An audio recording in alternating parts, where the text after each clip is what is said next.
There are two important matters that are discussed in the Bible. Didn't the Bible say, love your God and love your neighbor? All the law and the prophets hang on these two commandments. Let us study about this through the Bible. If we are truly the prophets and prophetesses who have received the truth of God before others and deliver His will, then we must all be born again and share this teaching with others. Let's take a look at this teaching in Matthew chapter 22, verse 34. Hearing that Jesus had silenced the Sadducees, the Pharisees got together.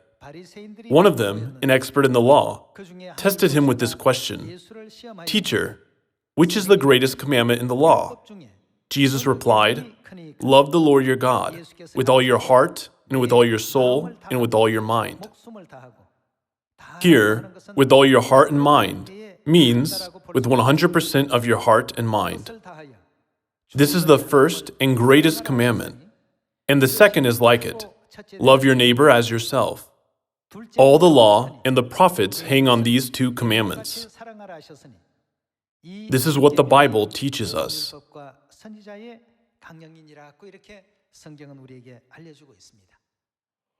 We must truly consider the words, love your God, and love your neighbor as yourself, as the two greatest commandments of all the law and the prophets. And we must be able to change the world around us with God's holy love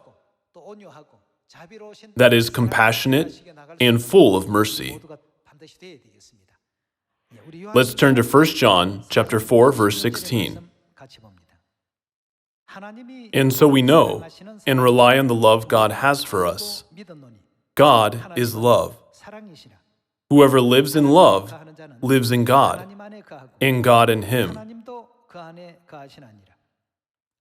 In this way, love is made complete among us, so that we will have confidence on the day of judgment, because in this world we are like Him. There is no fear in love, but perfect love drives out fear, because fear has to do with punishment. The one who fears is not made perfect in love. We love because He first loved us. If anyone says, "I love God," yet hates his brother, he is a liar.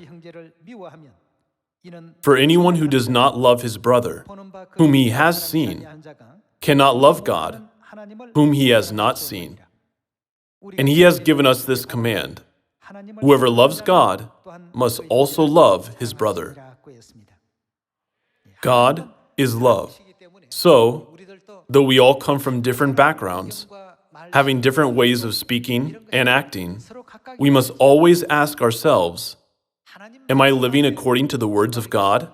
This should be our standard concerning all matters, so that we may all glorify our Father and Mother in all circumstances. According to 1 John chapter 4, we must share this holy love given by God with all the children of Zion. We need to have much patience, consideration, and be able to embrace each other's faults. Otherwise, we cannot achieve the beautiful unity that our Father and Mother desire. Unity can only be achieved with love. Unity without love can never be considered true unity. Let's continue with Romans chapter 13. Chapter 13, verse 8 says, "Let no debt remain outstanding, except the continuing debt to love one another. For he who loves his fellow man has," what has he done? He has fulfilled the law. Among the two greatest commandments of the law and the prophets, one of them was to love God. Only when we love God can we also love our neighbors. Verse 9 says, "The commandments, do not commit adultery, do not murder, do not steal, do not covet, and whatever other commandment there may be, are summed up in this one rule: love your neighbor as yourself." Love does no harm to its neighbor. Therefore, love is the fulfillment of the law. Brothers and sisters, Romans chapter 13 says, love does no harm to its neighbor. Love is the fulfillment of the law. And the one who loves his neighbor has fulfilled the law. We should not regard these teachings as just good lessons, which are written in the Bible. But we must put them into practice and accomplish them in the church, in our families, in our workplaces, and in our schools. Only when we do this, all men will know that we are Christ's disciples, just as Jesus said.